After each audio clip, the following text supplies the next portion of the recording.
Hello students, welcome back to my channel. आज हम देखेंगे अष्टांग योग के बारे में एक और इम्पॉर्टेंट क्वेश्चन इंडियन फिलॉसफी का, जो हमारे यूनिवर्सिटी एग्ज़ाम में आने के बहुत ज़्यादा चांसेस हैं और भी बहुत से competition exam, centre exam, state exam सभी में इम्पॉर्टेंट है।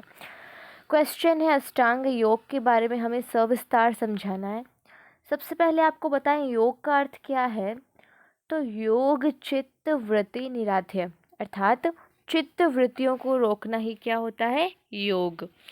योग के 8 साधन हैं जिसे हम अष्टांग योग कहते हैं, जिसमें यम, नियम, आसन, प्राणायाम, प्रत्याहार, धारणा, ध्यान और समाधि, इस प्रकार 8 साधन हैं।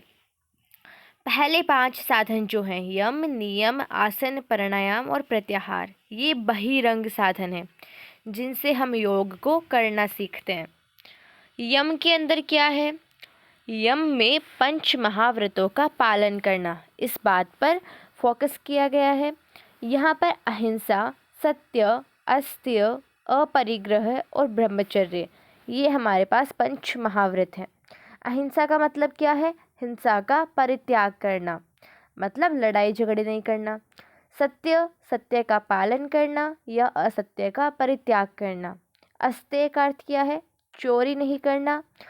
चोरी नहीं करने से मतलब क्या है कि जिस वस्तु पर अपना अधिकार नहीं है उसको न छूना। ब्रह्मचर्य से क्या मतलब है? इंद्रियों को वशीभूत करना। और अपरिग्रह से वस्तुओं को संग्रह करने की प्रवृत्तियों का परित्याग करना, यानी ज़रूरत से अधिक वस्तुएं अपने पास नहीं रखना। दूसरा जो साधन है अष्टांग योग का, वह है नियम। नियम में क्या है? सदाचार का पालन करना। इसमें कौन से सदाचार हैं? शौच, संतोष, तप, स्वाध्याय, ईश्वर प्राणिधान। सोच का मतलब क्या है? शारीरिक बुद्धि। संतोष मतलब ईमानदार होना। तप मतलब सर्दी, गर्मी, भूख, प्यास सभी को सहन करना। स्वाध्याय से क्या मतलब है? धर्म ग्रंथों का पालन करना। और ईश्वर प्राणिधान से क्या मतलब है? ईश्वर के प्रति समर्पण का भाव होना।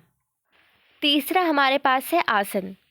आसन क्या होता है? स्थिर सुख आसनम, यानी कि शरीर को स्थिर रखना या शरीर को एक विशेष मुद्रा में रखना, उसे हम आसन कहते हैं।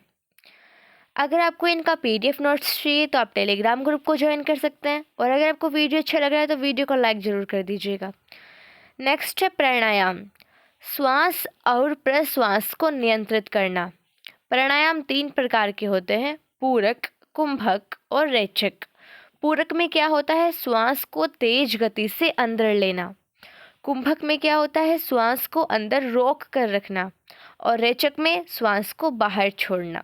ये 3 तरीके हैं प्राणायाम के। 5वें नंबर पे हमारे पास आता है प्रत्याहार। प्रत्याहार का मतलब है हमारी इंद्रियों को वशीभूत करने की क्षमता का होना। बाद में आती है धारणा। धारणा जो है वह हमें समाधि की अवस्था तक पहुंचा सकती है, क्योंकि मैंने आपको बताया था प्रथम 5 तो बहिरंग है, बहिरंग साधन है। तो धारणा क्या है? लक्ष्य को धारण करना, और धारणा की सिद्धि से ही समाधि की अवस्था तक पहुंचा जा सकता है। 7वें नंबर पर हमारे पास आते हैं ध्यान। ध्यान करने योग्य वस्तु को बार बार ध्यान में रखना ही क्या होता है? ध्यान। अंतिम हमारे पास है समाधि। समाधि योग की अंतिम अवस्था है। इसमें ध्यान करने वाला व्यक्ति ईश्वर में पूर्ण लीन हो जाता है।